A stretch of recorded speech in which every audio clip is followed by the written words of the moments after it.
Well, I'm delighted to be here. This is my second visit to BITS Design. And in between my first visit and my second visit, I was in Bangalore and talking to people who are doing the very same sorts of things that you're talking about. So what you were given, it's a good project to work on, and I'm sure I had lots of good conversations. The little ones I heard were very good. But you were given an unfair task because, first of all, it can even take years to understand the problem and then years to try to figure out how to move. And a lot of these are unsolvable problems. There are no necessarily correct answer, but there are wrong answers. There are wrong answers, so at least we can be knowledgeable about them and therefore not do the wrong answers. But it's really hard. And John just told you about his experience in India, how many years ago? A long time ago. I'll tell you about my experience in India yesterday. We went to a hospital, a maternal hospital. It was a pretty horrible experience. That it was an old building. It was very noisy. It was very crowded. The parents and their parents and grandparents and husbands were all around in the same room trying to fit in. There was a woman who let you in or didn't let you in with a big stick. She would go thumps and not allow you through and then yell at you if you tried to go through. The whole situation was really bad, and when we talked to both women there, and including some of the women in our group who had had children in Indian hospitals, that is, you are insulted. People come and give you treatments without asking you, without explaining to you what they're doing. It was not a good situation. So the leaders of the group who are working in the hospital were discussing all this with us, and the obvious thing is you think, well, we better train the physicians better, or the nurses better, or the midwives better. But in fact, that's not the issue, because the physicians were just as unhappy as the patients, because they were being treated miserably. And the same with the nurses, and the same with the technicians, and the midwives were not even treated at all. They were it was only recently that people realized that midwives offered great value. And on top of that, the physicians who used to not respect them discovered that the midwives made their lives easier. But the real issue is that it's a very complex system. By the way, I find the same issues in many ways. At my hospital system at the University of California in San Diego, the physicians are so overstressed, they're committing suicide. They are having very serious mental problems. They feel that they can't do their jobs. There are too many patients. They're given too little time. And they have to keep good records, so they're told it takes about 20 minutes to fill out the record for any one visit, and you're only allowed 15 minutes on each visit. And that's exactly the case that I saw in yesterday. And there's no funds. So first of all, there are not nearly enough physicians, there are not nearly enough nurses, there are not nearly enough midwives, and there is far more patients than needed. The reason I want to get at this is that when you look at the problem, it looks pretty obvious, it's training. But when you go down deep into it, there was a comment in one of the groups that money isn't really the solution to everything, et cetera. Well, you're right, but money is the enabler. And it's very clear that they simply didn't have enough money to hire enough physicians and to hire enough people. But I've also learned afterwards that the government has put controls the number of physicians that are being taught. And the number is too low to go around to the needs in this country. So how do you address those issues? And so what I heard was, and this is not fair, but I'll tell you anyway. What I heard were often naive and quick answers. But it's not fair because you were given how much time?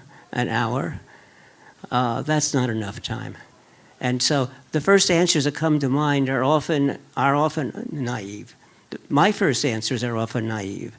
It's because these are problems that have been, all of the problems that you discussed have been known for a long time.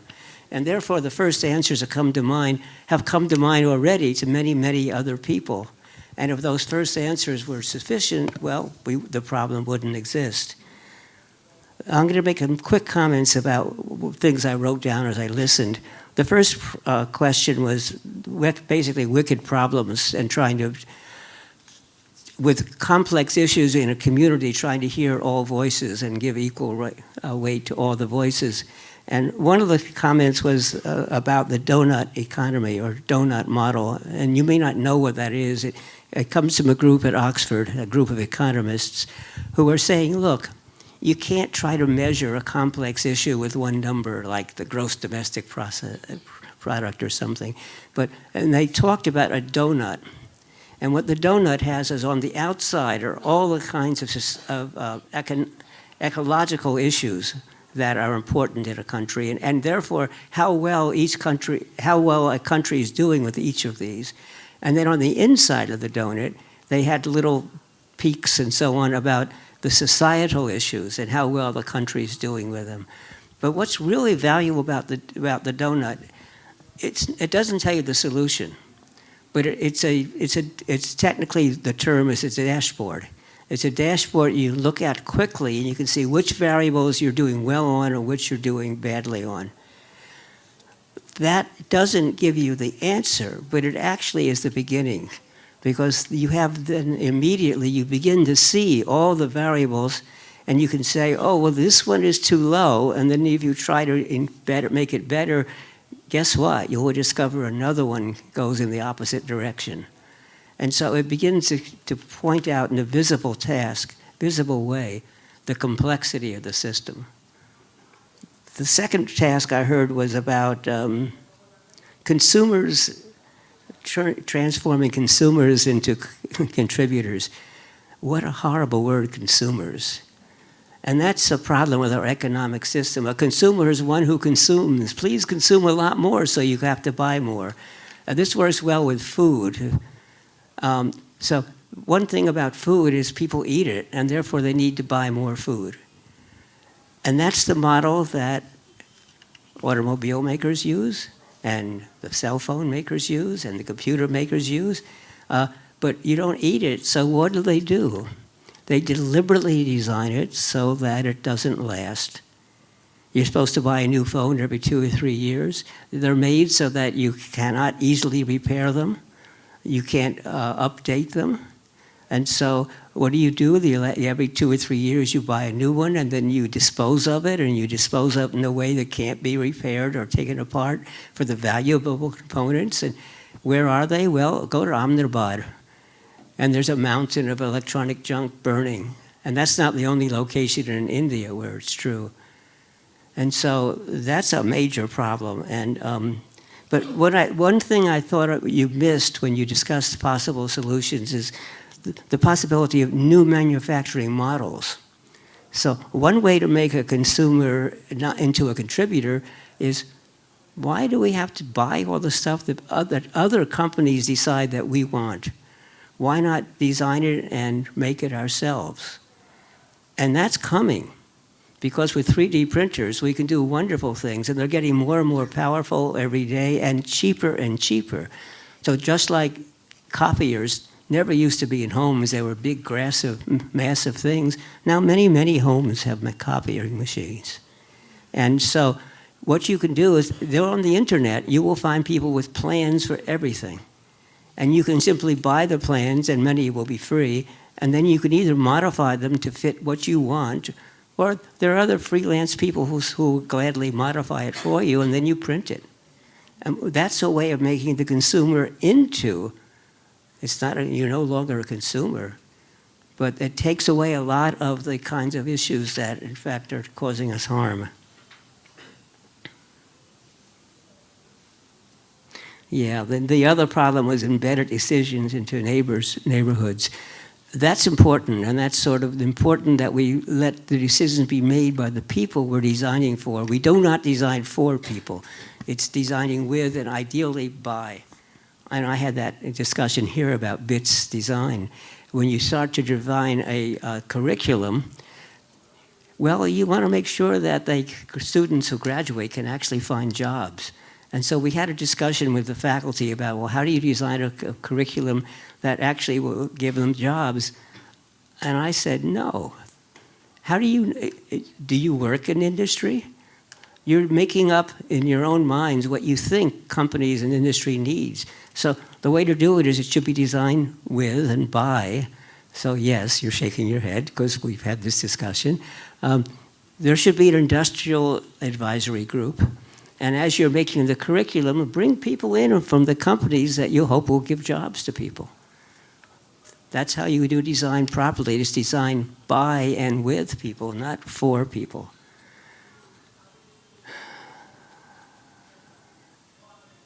The next one was leveraging design for gender and public space, and the issue was basically about making this more, explaining better what the issues were and making it more visible and publicity, etc. Unfortunately, that's not how the world works. People do not get swayed by good arguments. In fact, the literature shows that arguments are something that you say in order to make yourself feel good, but the other people are simply waiting for their turn to say the opposite. They are not being swayed.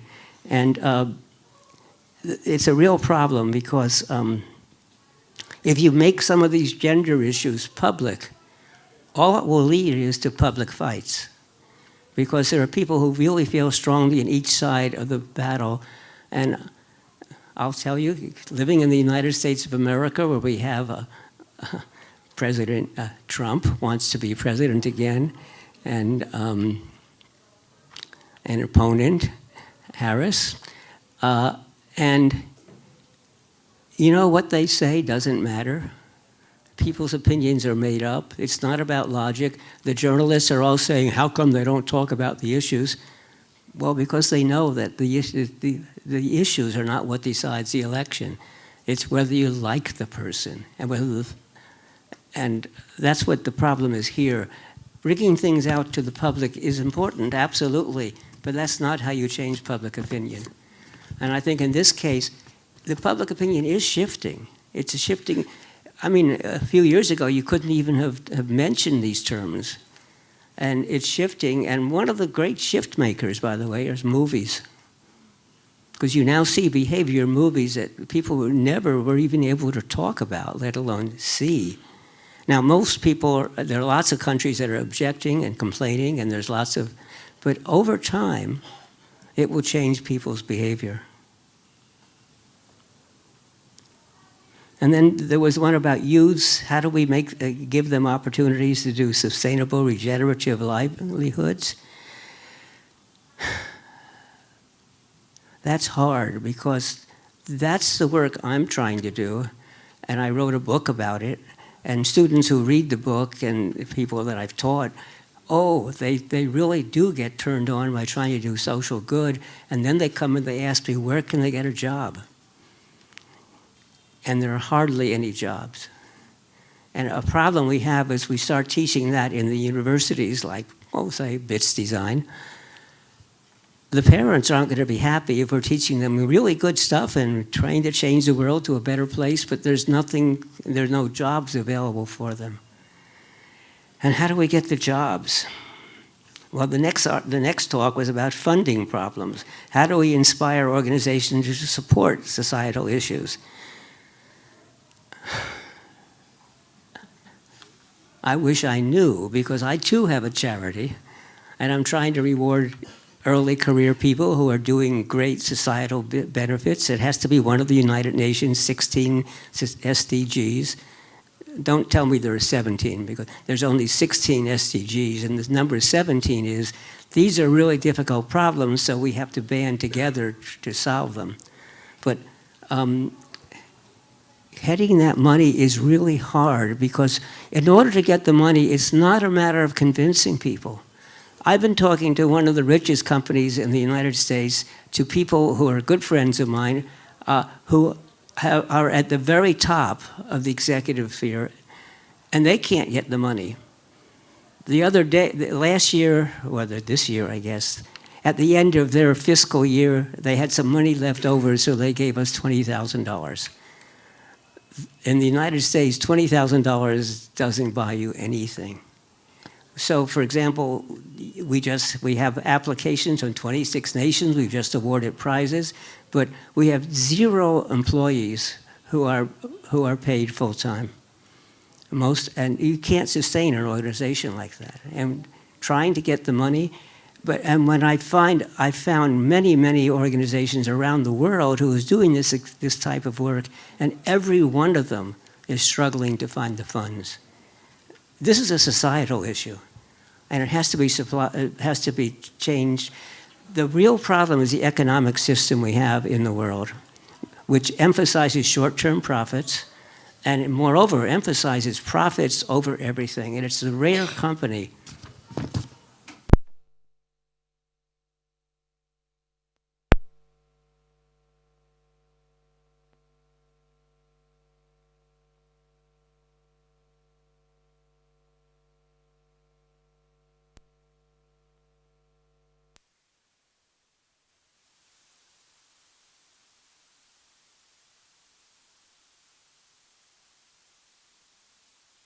It off. There we go. There we go.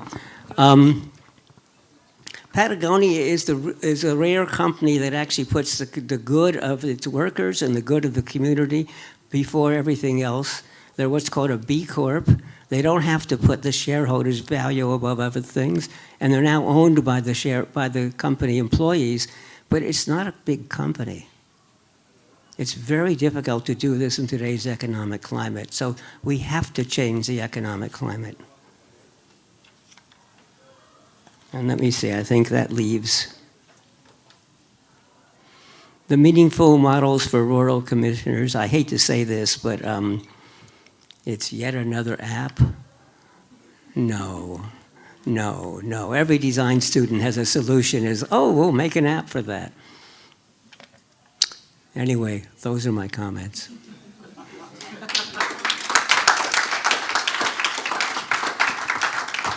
But let me not blame the yet another app.